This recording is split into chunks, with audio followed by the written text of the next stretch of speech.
Hello, and welcome back to another Pen Talk. Thank you very much for tuning in, spinning that YouTube dial, and finding my channel, and joining me as I explore the amazing, phenomenal, incredible, diverse, wide world of pens. And we see a pen in front of you, at least a pen box, from a pen company that I had not really known about until the Wet Pen sent me one of the pens.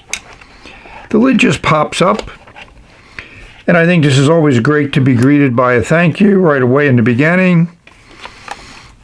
There's a pen ID, QR code so you can register your pen.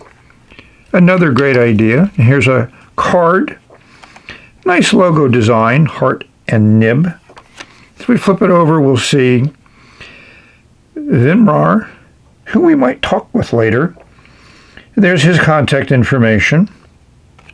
In the box is a nice satiny liner. We see another logo from the pen company, and we see the pen. First impressions are, it's a really nice resin. We slide the pen out. It is a very nice resin, a purple resin with some pearlescence in it. Gives you that nice pearlescence look. Some people might call it chatoyancy.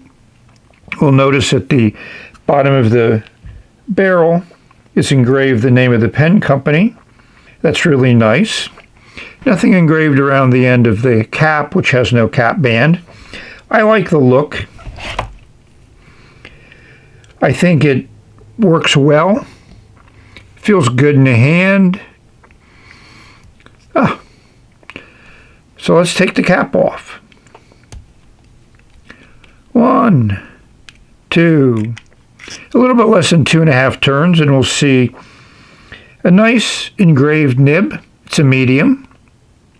Your injection molded plastic feet on the back. Nice section, the same material as the rest of the pen, which I always like. The pen fits great in the hand. That section is just about perfect for me, just the right size, not too big, not too small. You can feel those threads, but that's pretty far away, so I would definitely hold this pen in the section. It fits well in the hand, good length, and is what we might expect from looking at the design. Looks like a Schaefer Balance design. The cap fits fairly deep, fairly secure, and really doesn't change the balance at all, and it fits nice in the crook of the hand. Let's just check a minute. Well, let's just say you can post the pen, but it's not going to stay on real secure, but that's not an issue for me. I generally don't post. So the other thing that distinguishes Epitome from some other pen makers is this nice QC writing sample. So you know the pen and nib were tested before they were sent out, and we know who did it, and we know when they did it. February 25th of 2022. So the pen's been around for a little bit, almost a year. I really like that personal touch that you get with an Epitome pen.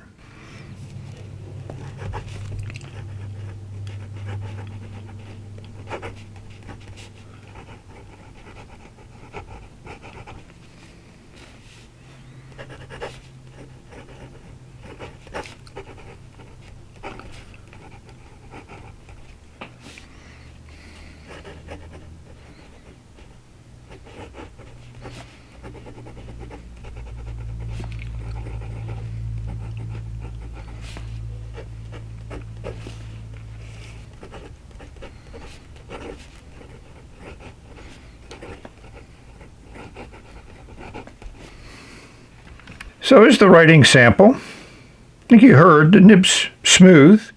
There's always going to be some noise and feedback because the microphone goes to super sensitive, and I'm writing on eventually a hollow wooden desk, so that it magnifies the sound.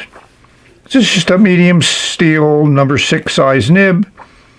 Lays down a good consistent line, fairly wet. And this is Seitz and Krzyznak Dark Orchid ink, which I think is a good color and complements the pen. So my comments on the nib is it's a good medium nib, nothing exceptional, but then There are a lot of times when you just need a good writing pen, dependable, that's going to put down a line that you're going to enjoy over and over again. And this pen could do that. Thank you all for joining me today on my exploration of pens. We have a very special guest in this pen review. We have Vinamra from Epitome Pens, and that can be pronounced many ways. You can pronounce it whichever way you feel right. And Vinamra is the creator, owner, and maker of these excellent pens, and I've had the pleasure of having one for a while. And I liked it so much, I reached out to him and asked him if he would like to do an interview, and he thankfully agreed to it. So we're going to introduce you to Vinamra. He's going to give you a little description of himself.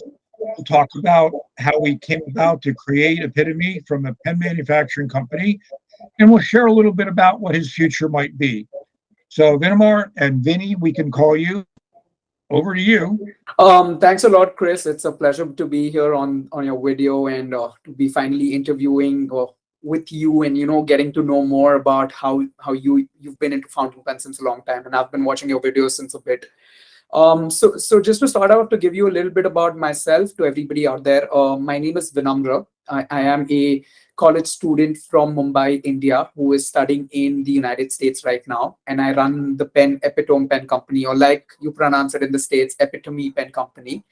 I've been into fountain pens personally since about 8 years, and I got into them when I was like about 10 or 11 years old, and I started using like pens which were just $1 over here in India. And then I got into all these pens. And right now I've been using a Namiki and a Pilot and Epitome and all of these different brands. We started Epitome about in 2021, about June in 2021. It's been a year and a half and more. And the response has been really, really great. And we've spread across from India, our home country, to the United States right now. So we operate both out of the United States and in India. I personally go to college and I'm doing my undergraduate in business administration. So I go to college in Wisconsin. So Epitome is also based out of Wisconsin. And you could find us at a lot of pen shows in the States. We recently did the Philly Pen Show 2023, and now we're going to be in Baltimore as well. We're actively trying to be there in the pen community with pen shows, and we're trying to create lots and lots of pens. Of course, Chris has one of our nicest models, and then we have like probably this and a couple of more coming out. A little about Epitome. What we do is we're a fountain pen company who makes pens on the lathe machine. So we're handcrafting each and every fountain pen rather than making them in bulk on a machine like CNC. Something which probably Lamy does, because they make pens in thousands and thousands of quantities. We make handcrafted fountain pens. We have someone on our team, and personally, even me myself, we've made pens, and we make pens in acrylics, essentially acrylics and resins. That's a material that we specialize into. We've made pens in the past in ebonite as well, but acrylic is what we're known for, and that's what we specialize in. And especially acrylics like these, which are these ice crushed kind of acrylics, that's something which we specialize in again. Apart from pen, we also deal in fountain pen accessories like pen loops and pen cases, which you can again find on our Etsy shop. We have an Etsy shop for all our American customers. And then we have some inks as well. We're trying to get inks all over to the US, but it's a little difficult because transportation is not the easiest when it comes to liquids. Chris, you mentioned about our future plans.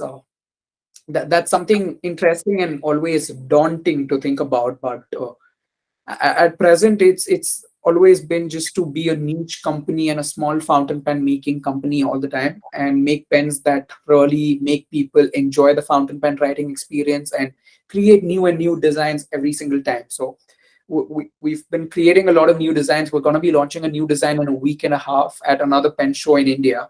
So that's a new project that we've been working on. We're scaling up a little with our inventory, making our inventory more accessible to much more people all over the world. As far as our new plans are considered, we're trying to increase our presence by meeting people, meeting customers physically at pen shows, and making pens with different kinds of designs and filling systems.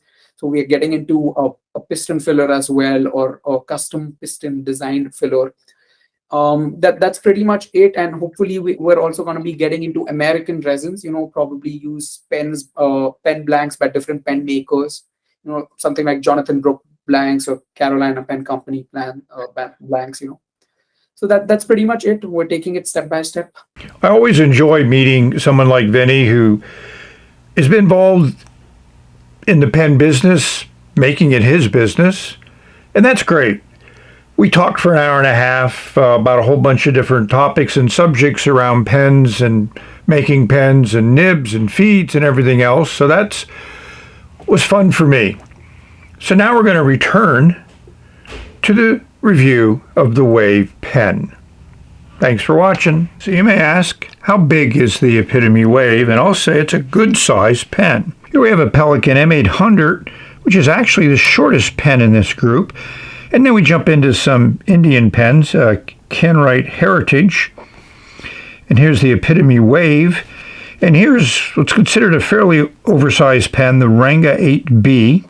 Definitely the longest pen and the most girth of any of these pens. But let's take a look at the nib and section. Here we are uncapped. And the 8B is definitely the biggest pen in this group. But using the M800 as a reference point, obviously, these are all fairly good-sized pens. Let's just zoom in on the business end. So here we are looking at the business end, and the M800 certainly has the shortest section of this group. Very nice two-tone nib. This is a Kenwright Flex nib, the Epitome nib, and the Ranga nib. And the Ranga nib is a stub, medium, fine, and medium. And I like the sections on all of these three Indian pens. I think they did a very, very good job. Nice long section, little flare out at the end. Very easy to hold, comfortable to hold, providing you with a nice writing experience. One thing that's cool about a pen occasionally, you'll see that, and if you go down the barrel, you'll see it lines up with the branding on the barrel. Whether done on purpose or not, I think it's nice. The pen disassembles a fair bit, and every time I play with it or touch it, I'm just blown away by this acrylic, nice engraving there on the acrylic, make certain everything stays in focus, and the top finial on the cap unscrewed and the clip was easy to take off, which I really like because I've bent clips and had damage done to clips, and so this way it's easy to fix it. And as you can see, it's just a piece of stamped metal, and it's rolled over at the end of that clip to form that little ball, so it slides over your fabric. Just a standard acrylic section, and this is the nib and feed assembly, and it is JoWo compatible. Here's Franklin Christoph, which uses JoWo. The threads are the same. I didn't show the converter, but it's that basic bottom line Schmidt converter. Fits international standard. So that's the pen. I think we need to do dark mode. So we're in dark mode. We have a little sun. We also have some snow today, which makes it an interesting day. We haven't had snow for a while. Resin looks a little different under a dark light. You can still see how that pearlescence is swirled in there, and it's directional, 180 degrees apart. If we bring in the LED, we can really show off the color quite a bit, and the chatoyancy and all those swirls. And we also have to take the light in for the LED X-ray, and we get a strobe effect. The switch is just not very dependable. And the cap is the same way. Beautiful resin. One of the things that I notice is the threads are a little bit coarse, and there's a little bit of residue from the machining. But, I'll clean them up, put some silicone grease on them, and I'm certain they'll be fine. Sorry about the strobe. So it shows you that the nib collar is a JoWo equivalent. If we flip them over and look at the feed, we'll see the feed on the Epitome is different. And I think part of the allure and functionality of the JoWo one is they have I think it's an ABS plastic that they use, but you can see it's a matte finish versus a shiny finish. which might facilitate the flow of ink through the feed channel to the nib and onto the paper. So now it's time for some editorial comment, dimensions, and a final summary. So overall, it's just a classic pen, easy to enjoy. You can go on their website, you can get in touch with the owner, maker, designer of this pen. And, it does what a pen is supposed to do. It certainly gives you visual entertainment, eye candy, one might say. It fits great in the hand. It feels good in the hand. I think that section is perfect for me. And as you saw from the writing, it just puts down a nice, consistent line, which is good. I mean, it does everything a pen you want should do. There's no reason not to like it. So that's kind of my summary. We've come to the end of this video. I hope you enjoyed it. I always try to bring something different into each of my videos. So I'd like to thank all of you for watching. Hope this video finds everyone safe, healthy, and happy, enjoying your pens, putting some ink on paper. That's what they're for. And this is a nice pen to do that with. We've reached the end of this video.